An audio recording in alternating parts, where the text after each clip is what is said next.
और ये पूरे कोई शुगर का बीमारी तो नहीं है ना? चुप रहा, 10 बार पूछ चुका, कहते ना चाय मत पिया रहे तो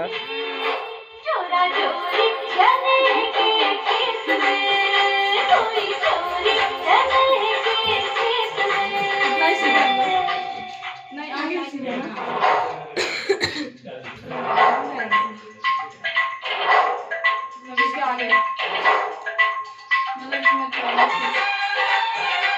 आगे सिखाइले बाड़ू, इतना सिखाइले बाड़ी।